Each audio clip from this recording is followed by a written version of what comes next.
Welcome back to HPE Discover Barcelona 2025. I'm Dave Nicholson here for 6.5 on the road, and I'm joined by a very special guest, Mr. Patrick Osborne, Senior Vice President, Technology Acceleration for HPE Hybrid Cloud. That is a mouthful. It's a lot. Kind of proud of myself, but the fantastic thing about it is it sets up an awesome opportunity to have a conversation. I've got actually notes here, which is unusual. I usually just kind of fly blind, but let's talk about the end-to-end approach for AI factories from a hybrid cloud perspective. What's your perspective on that? Yep, so first of all, thanks for coming to the show and supporting us. It's been a bang-up week, sold out, right, at capacity. So it's been good. AI has been a huge topic, right, for a lot of our customers. We sort of have three big pillars that we've been having conversations with customers around. Virtualization reset, security, and then AI, right? And so for AI, we have a number of enterprises here, right, that are implementing AI, and a couple things that we're doing is we're sort of demystifying AI for the customers, especially when it comes to the deployment, right, phase. They're going to come with their own specific use cases. We want to give them infrastructure, a runtime environment, software, everything you need to do to make that a business critical, mission critical service within the enterprise, as well as we've built this really cool program called Unleash AI. So it's a technology partner program. Antonio talked about it yesterday in his keynote, and it's basically horizontal use cases and vertical use cases with a very, very rich software partner ecosystem to basically help customers, be successful. You hear these stats about failed POCs and minimal ROI, but we're really helping customers really get down to, I want to have a use case, I want to implement it, I want to be successful in a very reasonable amount of time.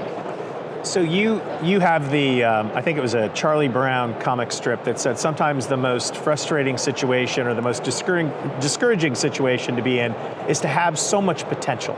And so you're in an interesting situation here because you have all of these really interesting components that go into making up the solution that delivers the business outcome. So people have their, the use case, and they have something that they want to achieve. Where do you draw the line in terms of calling out the specific things that are under the covers? Because there's been a lot talked about with Alletra this year. Oh yeah. The storage platform. So why? Because you think about it, why should people care about storage? Why does it matter? So it's funny that you asked that because we've been under this shift for a few years and talking to customers about business outcomes, workloads, how to align IT to the business, but we never sort of really shed our roots, right? HPE is a great product company. They have fantastic offerings for customers. And so when we think about sort of decomposing the opportunity around AI, it's not just one app, right? It's like an ecosystem, it's a set of services and workflows.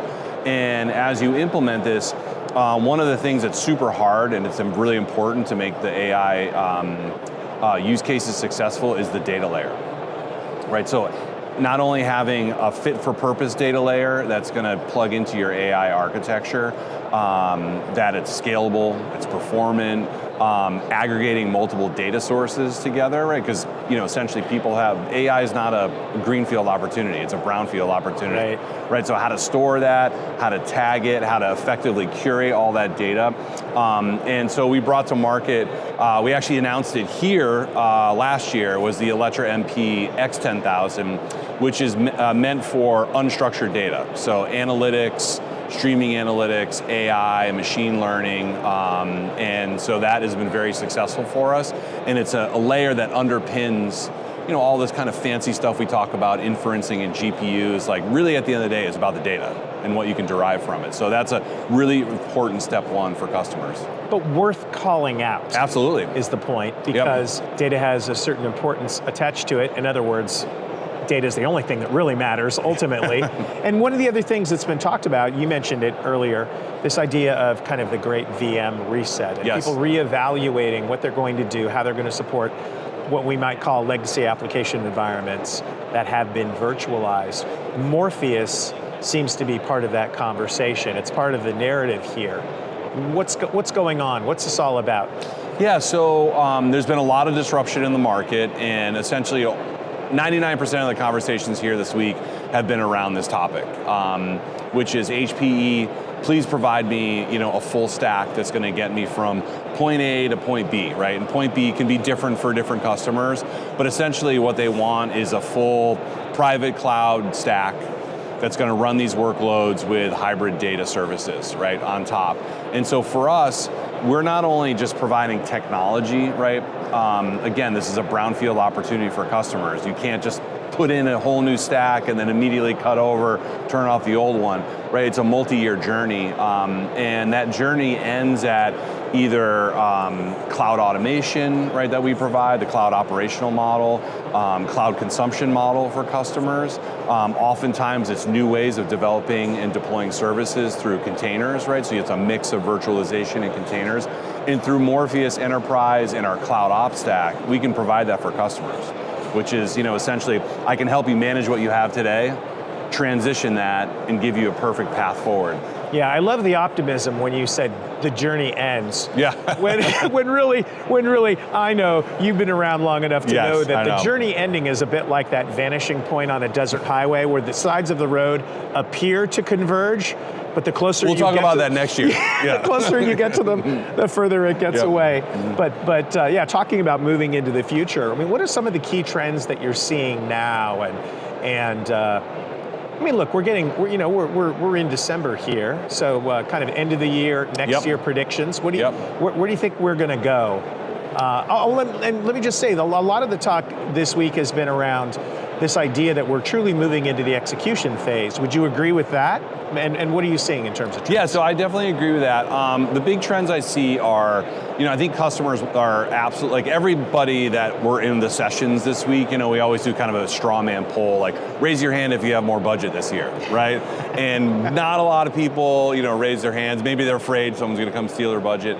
But, you have to do more with less, right? And the only way you're going to be able to do that is through like upskilling your staff, right? So they can focus on like not repeatable tasks, but things that are going to change the business for you. And then automation, right? We see this over and over. I mean, we're doing this ourselves internally at HPE, but how do I use things like agentic AI to make the infrastructure easy to manage? How can I use all these tools to have a better outcome, whether it's faster product development, higher quality, et cetera. So like we just continue to automate, which is great. We're definitely seeing a huge uptick in this great VM reset, right? The clock is ticking, right, for a lot of customers, both on the technology side and economically, right? There's some big cliffs they're going to fall off of, and we want to be able to help them execute on that strategy. A lot of them are making that decision now, and we'll execute that throughout FY26. So that's a big one. And then the third one that comes up like in every conversation, it has to be part of every sort of architecture is security, right? One of the big things we see is like, the backup team managed backups, DR had a separate team, endpoint intrusion, the security on the network. What we're finding is that all that stuff is getting pulled together in a common like chief information security officer, office type thing, where they're just taking a look at organizational risk, right? So security is part of every conversation because it's becoming an issue fueled by AI, right? Fortunately or unfortunately, it's a very powerful tool. In the AI era, we often get distracted by the latest shiny toy that comes out. Some model vendor comes out with a new version that does video better or whatever it is. Sure. We get distracted by that. It seems like part of HPE's thought leadership in the AI space is to remind people that, you mentioned autonomous operations, that there's a lot of value that can be extracted from using these AI tools to streamline and make operations much more efficient. Yes. Which then frees up capital to do those shiny object things that people want to. But what are some other areas in terms of thought leadership where you see HPE kind of staking out ground in the coming years? Yeah, so definitely on the AI side, we're putting a lot of efficacy into agentic AI.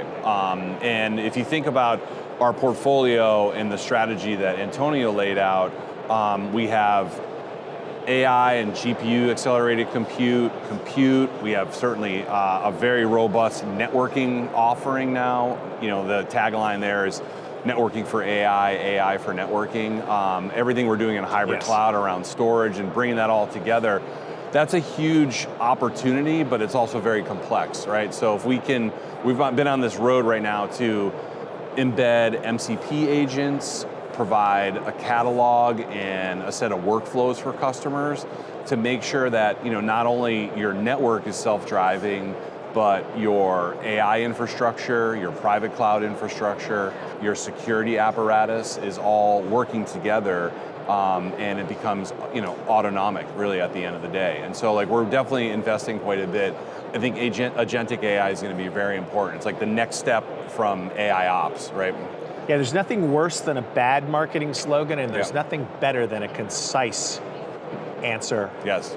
Networking for AI and AI for networking says a lot because it's addressing both sides of that. It's like, yes, the networking so that you can do these cool AI things. Absolutely. But also AI to optimize the networking on the back end. Yeah, I really, really like that. And it works for storage too. You think about it, if you think about AI for storage, storage for AI, when we talked about the Alletra MP X10000, we just announced this week that we have embedded MCP agents, data intelligence built into the storage layer. So now that you can do vector databases, inferencing, data tagging, all that in service of we partner with NVIDIA on very high performance storage protocols. And so it's the same thing for storage, when you think about it in context. So every layer of that infrastructure is being affected by AI, either because it's in that ecosystem or we're using AI tools to make that part of the infrastructure layer way more efficient for customers. Well, we had a chance to talk with an HPE partner that works in the sovereign AI space. Oh yeah. This one in particular out of the UK, but of course HPE's global reach would indicate that you're going to have all sorts of partners and conversations with folks around the globe. What's your view on kind of the subject of sovereign AI? What does that mean to you when I say sovereign AI? Yeah, so we usually hit here. It's been a hot topic this week, right? Especially in Europe in this theater. So for us, it's usually one of two things. First is we have disconnected or sovereign in terms of it's a specific customer or use case, whether it's government, defense, financial services, critical healthcare. They have some very bespoke security requirements, and then there's the other piece of it, which is coming up more and more now, which is regulation driven, right? At either the EU level or at the country level, where they want to have provenance over their data in a data center that resides, in that municipality, in that country, that's managed by folks that are from that country, right? And it's not just a technology issue, it's process, regulation, people, processes. And so we have a lot of partners that we're working with right now, whether that's MSPs, CSPs, telcos often, right? To give them the technology and the stack so that they can go implement that for their customers. And we've talked a lot about it. We actually had a session yesterday with one of our customers, Danfoss, and they're doing this, right? And they've had a number of folks across Europe reach out, even this week doing one-on-ones, how do you do that? How does that compare cost-wise to the public cloud? Who audits that for you? So it's definitely a really hot topic. Yeah, and maybe I'm showing my age, but there's something comforting about the idea of, say, you're with HPE and you have partners around the globe and you're working with them in these areas. There's something nice and reassuring about this idea that you're working in Italy with Italy's sovereign environment and kind of accentuating the differences that are there instead of trying to have a one-size-fits-all model for things. It's very important here. You think about the digitalization of cultural documents and obviously things that are very critical infrastructure to countries, and they want provenance over it, as they should, right? And we need to help them do that. Yeah, I guess we can't just make them all speak English and eat McDonald's every day, can we? That would be no fun. Coca-Cola, put it in your baby bottle. That doesn't work. Patrick Osborne, it's always a pleasure. Yes. It's absolutely Thank you for having me. It's really good to see you. Good to see you here in Barcelona. And for 6.5 on the road, I'm Dave Nicholson. Thanks for joining us here. Stay tuned for more compelling content from HPE Discover Barcelona 2025.